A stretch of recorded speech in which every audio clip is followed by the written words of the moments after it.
working? You hear me? Perfect. All right, well, thanks for coming, guys. Thanks for staying. It is obviously late in the day. Everybody had their siesta after lunch. Everybody feeling energized after your nap? That's bullshit. All right, here's the deal. All right, we're all going to fucking go home if nobody can talk, make noise, or feedback. Because me and Zach and everybody, Todd, is going to give you everything we got. And if we can give you everything we got, you got to give everything back, or it's going to be real fucking terrible. Would you agree? Yeah. Fantastic. Much better. Great job, guys. All right. If you need to get a hold of me, this is my QR code. Gets all of my contact information, my personal cell, email. You guys all have access now. Feel free to scan it. It's up there again at the end of the presentation. So who am I? Why am I on stage? Well, this is great that transferred in on top of itself. But I've been doing this for 16 years. I started off as a door-to-door sales guy for AT&T, carbon fiber, fiber optic internet, cable internet, before they had, or I guess after they had the satellite dishes. So once upon a time it was Dish Network, then DirecTV, and then fiber optic cable and internet. And those that have, anybody in here ever sell fiber? Fios, anything like that? No? All right, fantastic. It's probably a better idea that you didn't, because the biggest, largest commission that you can make selling cable and internet, all thing is a three-peat, you win it back from somebody that used to be once upon a time with AT&T, was $114. Anybody here still with me? Would you work anywhere with a $114 commission? It was a 3-hour sales process. I had to get a social security number from a customer on the door, and most of the time I had to get a credit card. Can you imagine knocking on a door and tell somebody a free roof or an HVAC system, etc., and having to get their social security number from them like that and run a credit check right up front, 2 minutes into meeting them, right? Whole different conversation. And then at the end of the day, you got paid a whopping $114. You'd be like, fuck this is terrible. So once upon a time, my phone rang. My family's been in construction my whole life, long before I got involved. And he said in 2008, when the market crashed, anybody remember that? Real estate? It was a little bit scary. Everybody's like, what the fuck are we going to do? Holy shit. And so we had contracts at the time with Burlington Coat Factory, big old company. Burlington said, we're not going to build shit. Everything we currently have commercially, that's 3, 4, 5, 6, 2 years out. So a long runway of contracts, a large dollar amount that was already secured. It was written on a whiteboard. Somebody had anticipated that money was going to be in the bank. They said, pause, fuck off. We're not building any of that right now. And so I got a phone call one day. It said, hey, I know you're 20 years old. You're a kid. You don't know shit about shit. But here's what I know. Somebody told me that insurance companies are going to pay for a roof if there's a shingle or two missing. Now again, you youngins have been in this for a week or two. Back in 2008, you only needed 1 tab missing on a 3-tab roof. Insurance company was happy to pay you for it. Fast forward to now, it's a little bit different of a situation, right? And so he says, all right, here's the deal. I had all these contracts. We used to write out, 100 estimates to get a project. They were $400,000, $500,000 at a time. And he goes, I just need somebody that can go door to door-ish, find customers that have this damage, and tell them that their insurance company's going to pay for it. So at the time I'm living in Kansas City, I fly back to Ohio. I spend 2 days in the field. I sell 6 jobs. I have no idea what the hell is going to happen. All I know is we filed claims, said insurance companies come out. Anybody here been trained by an insurance adjuster? All right, right? They throw you in the deep end. You don't know what the fuck you're doing. You show up at the adjuster meeting. The adjuster's like, all right, what are we looking at? And you're like, you fucking tell me. My boss told me you're going to give me $3,000. And you're like, that's probably not going to happen today, guys, right? But he's like, all right, come on, buddy. We're going to show you what we're looking at. Here's what we got over here. This shingle looks like this. This kind of looks. No, that's not fucking hell. That's bird shit, right? Been there, done that. And so I got really lucky. Well, let's not tell anybody from the insurance companies that this happened. So this is the part where we're going into dark mode, guys. The guy that brought me out to Ohio back then to teach me the process of what insurance companies does, he tells me I got to be there 2 hours before the adjuster meeting to prepare the roof. Again, I'm 20 years old, I have no fucking clue what he's talking about. So I get there, he climbs up on the ladder, goes over, grabs a section of it, and whap! And I was like, this sounds like I'm going to jail right now. What the fuck are you doing? Right? Immediately, I'm scared to death. Adjuster comes up, he's looking at whatever, he sees the other section, they had one shingle missing. Dude, I would have paid for this one. This one's terrible, right? Immediately, I feel better. I'm like, whew, thank God, you would have paid for it anyway. This is great. The other 3 jobs I had, I told the other guy, stay the fuck away from my customers, right? Do not come back. They all get paid. Guess what they also gave me on those roof jobs? Overhead and profit. God damn, was those the days. But so that's where I come from, right? All the way back to 2006, 2008. I've been putting roofs on for fucking ever. If you look at the internet's going to say I'm not a roofer. They're pretty much right. I've never really installed a roof. I did spend 6 months of my summer after my senior year of high school on a Lithuanian roofing crew as a shingle loader guy, right up until I had to shit in a porta potty when it was 109. And I was like, this is not ever, I think I have a bidet running down my back right now. It's very lubricated back there. So we're never going to do that. Quit immediately on the spot, never came back. Much like Tony, my first 10 years as a roofer, what do you do when you make a bunch of money? Spend it. Fuck yeah. I got really, really, really, really lucky. All right? Way, way, way long time ago. Anybody ever been to the SRC? I think that's what it's called. It's here in Dallas, right? What is that? Storm Restoration Contractor Summit, right? April Hall puts it on. Well, back then, she was married to a guy. I think his name is Derek. And it was the very first one I think they put on ever. And they had a guy named Grant Cardone come out and speak at it. Now, at this time, Grant's hair was a different color than it is today, and he looked probably 100 years older, to be honest with you. He was in way less of good shape as he is today.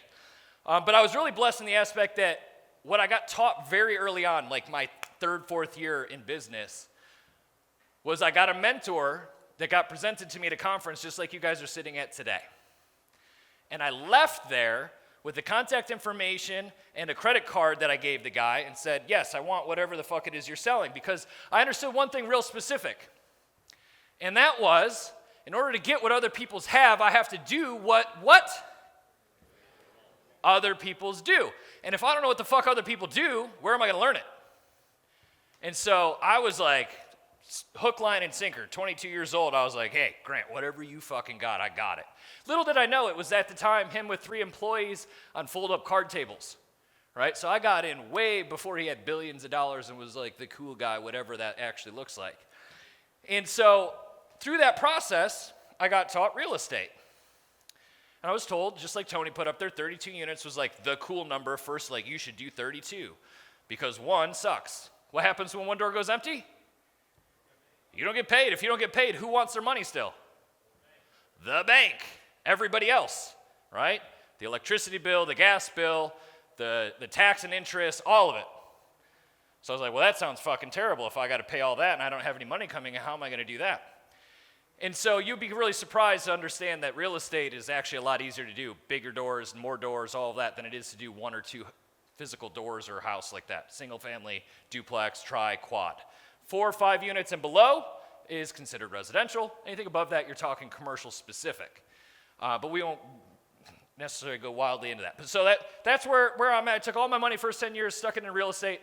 I didn't buy anything stupid with it. Didn't buy a Lamborghini until I was in business for 15 years. Didn't buy a Rolex until, 2 years ago. 2 years ago? Yeah, I think so. So we got a $50 million real estate portfolio and $200 million in annual, not annual sales, but lifetime sales as a roofing company. Probably a little bit more than that now. I think this slide's probably a little bit outdated. All right, so we're going to wind back. I'm going to jump off this slide here for a little bit because we have been sleeping today. For the last couple hours, you guys are like nodding, you're kind of listening, we're kind of not listening, we kind of get taking notes, we're kind of not taking notes. So I'm going to do something crazy right now. I'm going to require all of you, Monica's going to help me out with this one, but everybody stand up. We are going to prime the pump. Has anybody ever primed a pump? What do you got to do to prime a pump? You got to start moving. You got to do something, right? To get some juices flowing, you have to have motion. And motion creates emotion. right? And so to be happy and have fun and have energy, you can't sit and be like, eh. And so to continue this day on here, we're going to roll in here, and Monica's going to juice me up, but we're going to do a handful of power statements, okay? So what I need you guys to do is repeat after me, all right? I deserve this life that I've always dreamt of.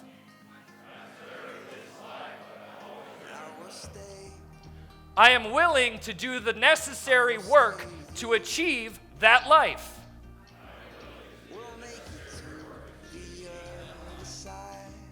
Really, really get into that one, guys.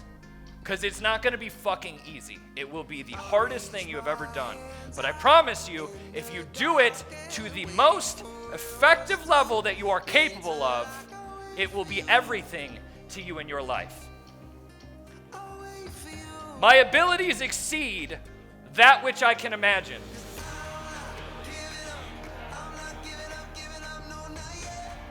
I will be somebody others can count on.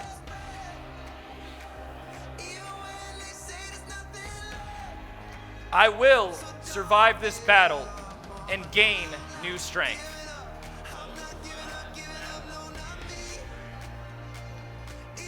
Thank you, you guys. It means a lot that you're willing to go through that, and also take that next step into what it is to become the person that you must become in everything else we're about to talk about here. Because the thing that you want most is on the other side of doing the shit that you have already done. The things that you're doing today that got you to where you are right now, I assume is not good enough for anyone in here. Would you agree? And if we want more, then we must do. All right, have a seat.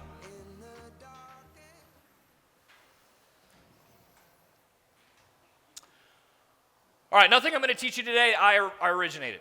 I stole 110% of it. That means more than the actual quantity that I could have stolen from other companies. In sales, there is not, generally speaking, a new original idea. We've been on this planet swirly hurling through space for so long, someone else has thought of everything that you are currently thinking about. The only thing that could potentially come into play is the limitation within technology. So, AI, all the things that Ryan talked about, etc., obviously, new shit's happening. But prior to that, how to sell, what to sell, when to say, emotionally what to do, all of that, we're going to talk a little bit about right now. I stole it from my AT&T. Not stole it because I mimic and master, right? So model, mimic, and master. If we can do anything somebody else does, 80% as well as that they do, or even 50%, would that be a large amount? We'd have large quantities of success if we did it even half as good as the best person did, right? And so we can take what somebody else is doing at a high level that's doing it the best of the best and having great results, and we can have the opportunity to do it half as good as they do if we literally just take the shit that they're doing and do the same thing.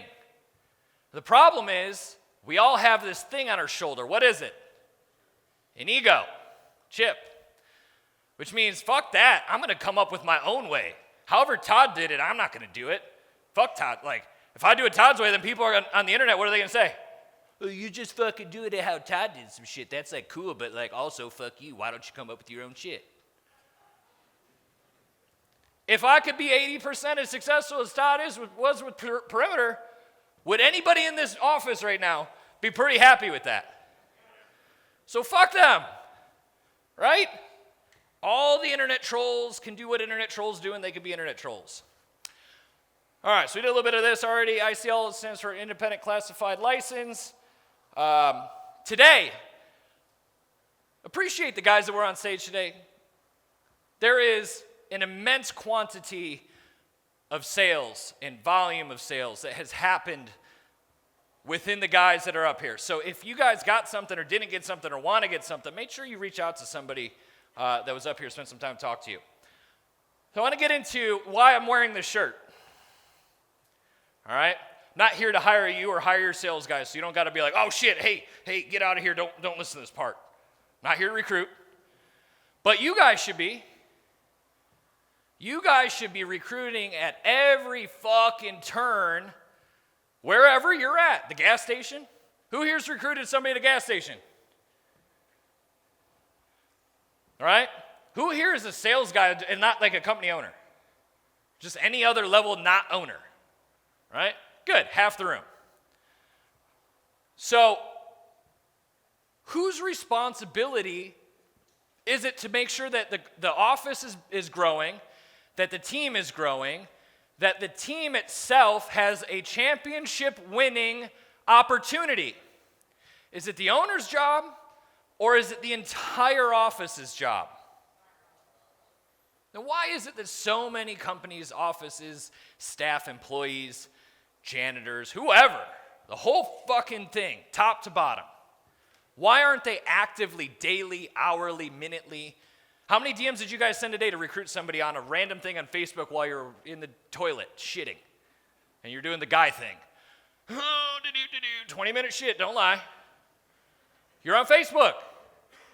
How did you not bump into a random other local competitor's roofing comment and not say, hey man, why not us too? We got some cool shit going on over here.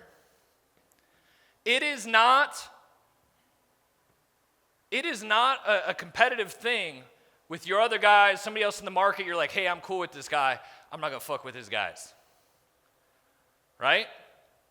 We don't got to talk shit, but I don't give a fuck who you are. If you are in my market and somebody works for another company, I am actively fucking recruiting everybody that works for whoever that is. You guys should be too. March 1st is the end of the draft. Who here has spent the last 2.5 months sending DMs to the top sales guys, marketing people, production management people of your competitors locally in your market? Friends of friends of friends of friends, or if you're a sales guy for another company, you're like, hey, I know that other guy over there. Have we been actively sending messages to them and saying what? Hey, I know your boss fucked over your commission this year. You guys wouldn't, right? Everybody in here pays their people. Everybody in here is getting paid what you're supposed to. But the people that aren't in here, what are they doing? They're going, hey, I know I owe you like 80 grand, but the way my bank account's set up is my checking account and my savings account. By the time I move my money from my one account to my other account, my boat is actually going to need a new motor. And so because I got to put a motor in my boat, can I pay you like half? Because I feel like you made enough money. Does anybody know any other companies that compete with you that have actively done that in some way, shape, or form? So, December, January, and February, how many messages have you sent to the companies that you know actively do that and all the people that work there? There should be a hostile takeover of another company that you are owning every single winter. You should go into the winter, come out of the winter, go into the spring that next year, literally absorbing a competitor's company. Only the top guys. We don't want the scrubs. All right, Destiny's Child if you're old enough. I don't want no. Scrubs, thank you. Appreciate it. TLC. All right, that was close. I was like, one of them girls over there, some shit. Thanks, Sil. Appreciate that. But we should be taking the top of the top, the creme de la creme, and saying, hey, I got an offer over here. I think you'd be really good with us. Why don't you come hang out with us, see what we can't do together. Maybe we could do something really freaking special. Who's doing that? Anybody? You should, right? We say things like this. I don't recruit from other roofers, right? And so back to the conversation of the gas station, the toilet. What do you do when you guys see another company and their advertisement? Because I land the airplane in Dallas. So what does my phone do when I get service? How many fucking roofers are in Dallas? What does my cell phone send to me on Instagram and Facebook? My advertising things, all the stuff that's algorithmically through my social media is fucking roofers. And so I land in every single roof. It's like back to back. Boom, boom, boom, boom, boom. Dallas roofers. I got nothing to say to them because I'm not in Dallas. I'm like, I don't want to fucking be in Texas ever. Right? It's cool. You guys want it? Do it. Love it. Not for me. But in my own market, I have very similar algorithm. And so when I'm taking that shit and I'm scrolling my thing and I bump into fucking Shamrock, the first thing I do is open it up and I'm like, oh, there's 6 comments and 42 likes. Who is the first people to like and comment on an advertisement? Their staff. Do you know of a single customer that was like, I want a roof from somebody, let me like and comment on this ad? They might click the ad, but they sure as fuck aren't liking and commenting on the ad like, this was the sweetest ad, I'm so happy that I hired you, right? And so what we know with that is that it's a high probability that those are the people that you very likely want to recruit from. And maybe not, maybe they're good, maybe they're bad, who knows? But your opportunity lies there to go into the ad that's there, look at the people that liked it, hearted it, shared it, whatevered it, right? Maybe, how about this one? They got the angry face on Instagram and Facebook, right? Ugh. Who puts the angry face on other roofers' posts? Competitors, right? So they don't work for that company, but they probably, if you click into it, can see that they work for another company of another company, very similar to that company. And what do? Same shit. Oh yeah, fuck Shamrock, their shit sucks, right? Ugh. Hey, I heard good stuff about, right? Compliments. Hey, I heard some good stuff about where you're at. How was your year last year? Is there any opportunity for us to do business, do you think? And they're going to reply back, yeah, fuck those guys, right? Common ground. And then they're going to what? I had a good year last year. I'm cool where I'm at. Thanks for reaching out. Or they're going to say, yeah, man, actually, fuck this place. I've been shopping. I'm in the middle of looking for a new spot. My sales guys regularly send me a DM. They're like, hey, what do you think about this guy? I go on my phone. I check the guy. You know what happens 9 out of 10 times? I've already sent DMs to that same guy 3 years in a row. November, December, January, like fucking clockwork. I screenshot it, sent it back to my guy. I'm like, yeah, man, you should hit him up too. Because if we hit him from multiple angles, what's going to happen? Higher probability of a closed deal. Hiring salespeople is effectively what? A sales skill set. Does the business that you work for allow you to make an override on a team?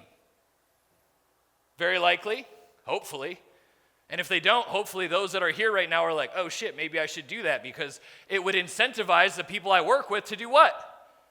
Help recruit. And if my team was also recruiting, I then have less pressure on me to recruit, and now we have more people. If we have more sales guys on the team that are also willing to self-generate leads, HVAC, plumbing, roofing, it doesn't fucking matter. You're a blue-collar guy. This all applies the same. Would you as a company sell more shit if you had more people to sell the shit? The only way that that is a no-go is if you don't have leads for those people. Now, if we teach those people how to generate their own leads, is that a problem? No, it's not. It's only a problem if we build a culture where they're like, I'm not going to work if you don't give it to me for free. Right? And hopefully, you guys have a culture where you tell those guys what? There's a fucking door. And if you have a culture where you're actively recruiting every single day and you have a solid lead flow of new people coming in the door that are wanting to kick the door down to do what activity? To talk to you about working for you. They're like, I hear it's fucking amazing to work here and I want to be a part of that. This is the coolest shit ever. You have the ability to be indifferent to that person and say, I mean, it's pretty cool to work here. I think so. Right? And we're not going to beg them and say, oh my God, I need you to be here. Now we can pick and choose who we want. And guess what? The asshole that we just told to leave, he knows that we mean business when we say, shut the fuck up, you've overstepped a line. If you don't like it, there's a door. He knows those aren't words because I have an active flow of new people coming in. And that active flow of new people coming in means what? I cannot be held over coals for one sales guy. $3 million, $5 million a year. I don't give a fuck. Dear, have we fired $5 million sales guys? Yep. Fuck, I had a spring where I fired 3 of them. Because I have 100% confidence that I will replace them with no question. And so if you possess any of this bad shit, I don't want nothing to do with you. Does your business support badass mofos? It's a hell of a sentence. What do you think? The whole point of having that conversation we had when we started this off and speaking power into your life is because in order for you guys to acquire badass mofos, what do you have to be? Badass mofo. If you're what I like to refer to as a Cheeto-eating motherfucker, you know that? That's the guy in, what's that dodgeball at the end when he's got the pizza, he's got his titties out, he's like, ugh. You know, right? Cheeto dust in between the boob crack, right? All over there, Cheeto everywhere, just crumbling. If you're that guy, can you attract, hire, retain, train, badass mofos? Hell no. Fuck no.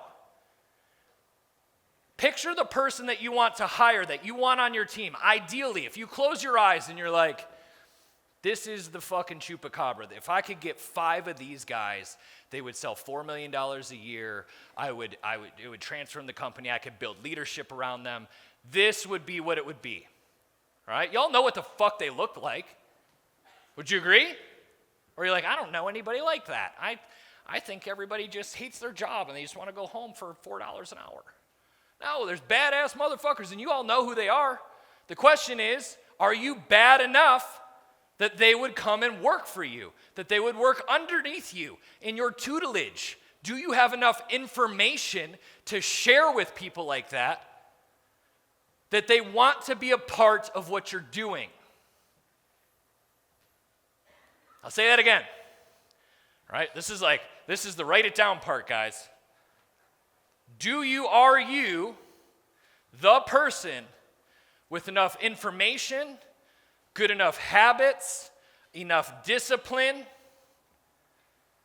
that other people at the level that you want to be in your organization can learn from and want to learn from you in that space? Are you that person? Because if you're not, you better get to be. Or you're going to continue to get what you currently have, what you got. You're going to get what you got. Okay? Standards. Recently got to have a wonderful conversation with a consultant that I brought in. Anybody here still hire consultants? I want you to understand something real quick. Standing on this stage.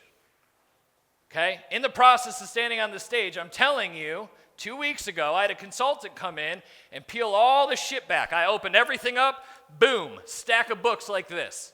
Here's access to my QuickBooks. Look at it all. Tell me the shit I don't fucking know.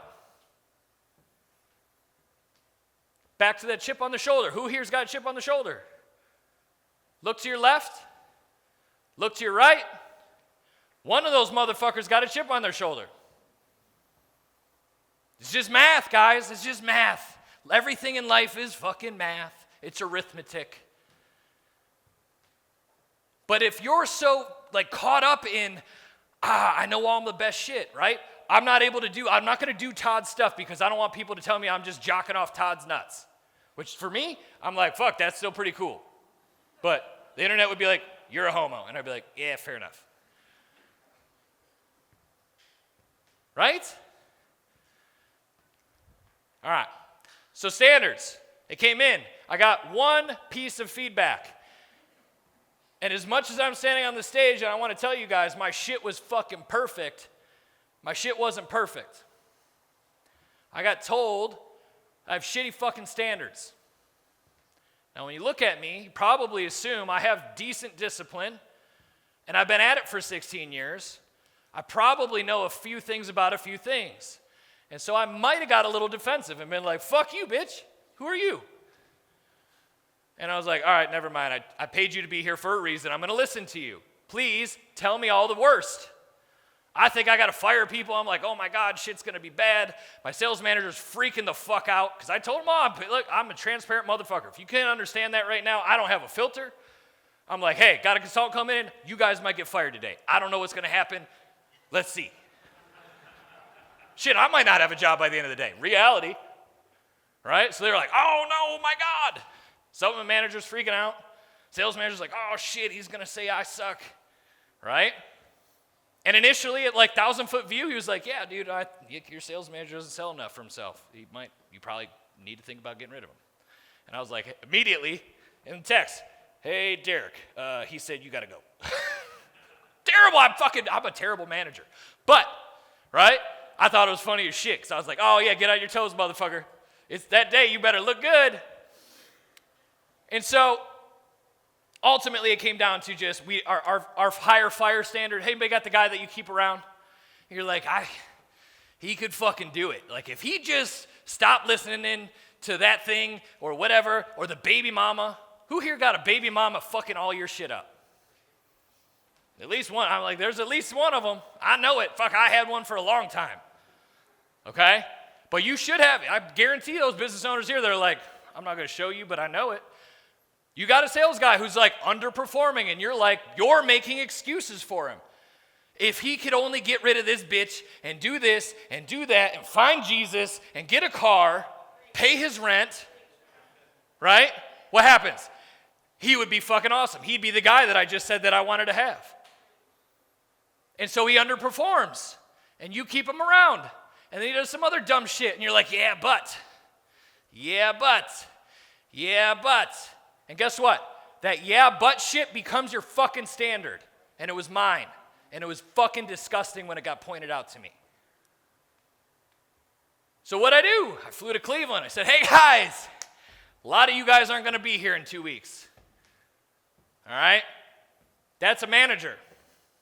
And his job is going to be, if you're not here at this minimum level, by then, you will not work here. No questions asked. I will fucking replace you. No questions asked. It's 32 degrees in Northeast Ohio right now. Snow on the ground still. Guess what they did? They hit their fucking numbers. Guess what they didn't do the last 2 months?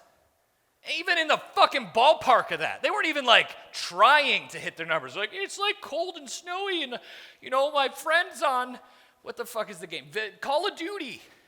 He expects me there at 11 a.m. I can't be at the meeting at noon. You're crazy. Excuses. All right? And so this was I really wish, I pray every day that Jesus would convict me to stop saying the word fuck. All right? I serve at church, and I may or may not accidentally say fuck at least once a week on stage whilst playing the guitar during service. Fortunately, I'm at one of those like progressive churches that's like, oh, that's cute, sort of. All right? Not like purple hair and like lesbian cute, right? Let's keep those separate. More like, I'm the guy that they're making excuses for. We can save him. And I'm like, yes, there's more people like me than like you, and they get that. So I don't get convicted personally for like, oh, be a better guy and say nicer things. I say abrasive shit. But one thing that like my God-given superpower is, to not fall off the stage, is I can kind of see the future. And I have an intimate relationship with God in a way that there are things that get spoken to me. And if you quiet your mind enough to listen to the shit that's out there, I promise you, when you close your eyes, there are words that are being told to you. They may not be, don't say the word fuck ever again, which means I'm going to keep fucking saying it. But what I did get was a very vivid conversation with Jesus about moldy strawberries, which probably sounds way crazier than to say that he doesn't convict me about the word fuck. But he did. Show me a picture of a moldy strawberry. Have you guys ever had fruit in the refrigerator or on the counter or the wherever? What happens to the fruit when it is touching another piece of fruit that has mold on it? It spreads. Does it spread like slow or like kind of slow or like maybe slow? Or is it spread fast as a motherfucker?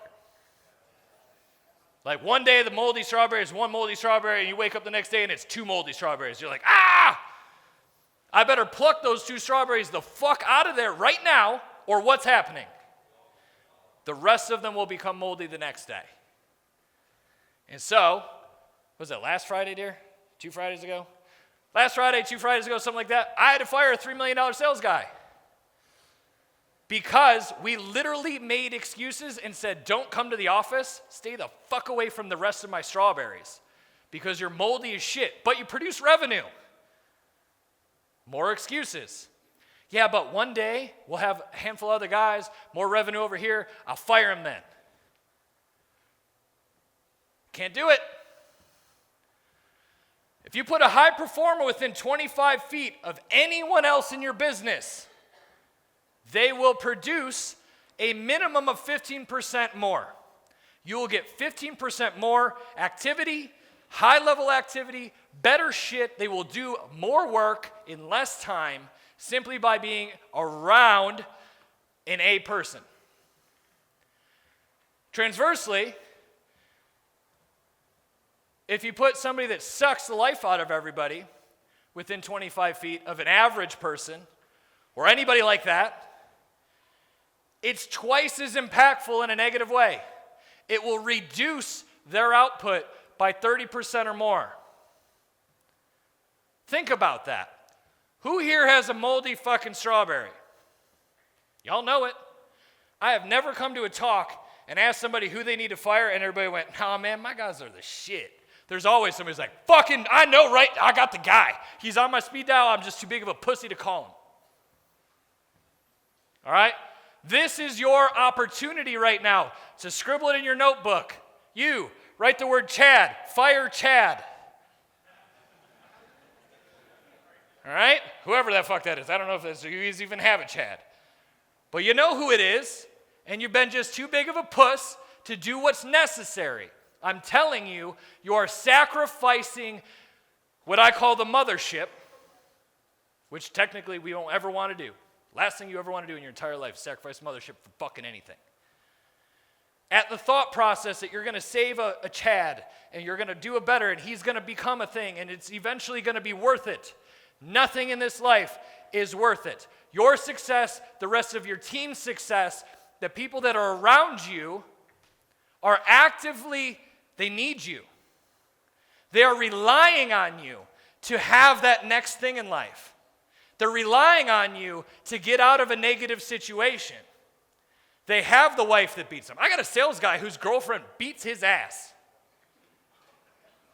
Keyed the fuck out of his car, fucked his shit up. Now, I'd fire that guy and be like, you're fucking weird, dude. You got to get out. Right? She hits you first. You smack that bitch right back, right? Pimp hand. Get the baby powder on it. Psh, psh. All right? It's a movie reference for those that aren't old enough to know what movie that is. I get it. How high? Real talk, though. The only way that we have the opportunity to help correct this situation for my team member is to help coach him through that. The only way I can help coach them through that is if I, am the person that they're willing to listen to and understand the value of what it is to be the person that they want to be. It's like a lighthouse. If it's stormy waters out there and you're sailing your way back into the thing, right? Are you looking for a lighthouse or are you just watching a GPS, looking at headlights? Next thing you know, boom, you're on rocks. What? Shibber-dee-bee-dee. I'm getting the look from my wife. My way over? I didn't even look at time. They didn't give me time. Anyway, so we need to be the example in what that is. Get away from the moldy strawberries. Last time I did this, I did a whole training book for you guys. At the end, there's a link to it. Who was here last time?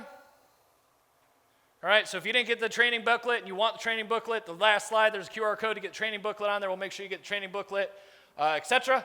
But we want to outline how they get paid, when they get paid, what duties they need to do to get paid, okay, systems and methods to your trainings, all of the important shit that you really need to have. Who here has an actual onboarding, hiring, and firing process that is written down? One, two, a handful of guys. Who doesn't? You need to. If we're going to go to that next level of any kind, you got to identify everything you're doing, when to do it, how to do it, what to do it, where to do it, how to do it, like all of it. So make sure we get it in there. Very explicitly important for you guys, especially people with commissions. Is it important that you tell them when, where, and how they get paid in writing? Who's ever had a commission dispute with somebody? Pretty regular probably, right? So every once in a while, especially if it's not written down, you're like, hey man, you make some money, like I make some money, we'll figure it out. We've all been there certain times things, right? Rep sells something that's completely off book. You're like, I don't know what that is, but we'll renegotiate how we're going to do it. Write it all down. In there, we'll go over in the training manual, we'll go over 4 systems here. 4 impulse factors: Jones effect, fear, loss, indifference, sense of urgency. All right, that's going to be, anybody ever get a Kit Kat in the checkout aisle? Anybody ever watch the QVC channel and watch them sell you a diamond ring, grandma shit at 3 in the morning? All right, QVC is like an old thing. But if you think about it, that's a fucking stupid TV show. Right? You're like, who the hell would turn this on and watch 20 hours a day of commercials? I got Netflix now, so I don't have to have commercials. But there it is. And they utilize Jones effect, fear, loss, sense of urgency, and indifference in that process. 5 steps to conversation: intro, short story, presentation, close, rehash. Basic conversations, right? Hi, my name is, I'm out here doing whatever activity, right? Here's the shit that's fucked up. Here's what we're going to do next. You're going to give me money, I'm going to replace it. Whatever that is, right? Come on now. Your work habits, this should be stupid, but you get it. Again, if you click the thing, you'll get all this.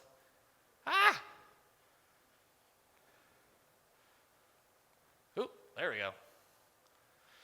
Work a full day, take control, be prepared, be on time, wipe your ass if you take a shit. Common sense, guys, right? But if you write it down, right, we just talked about writing it down for the new guys.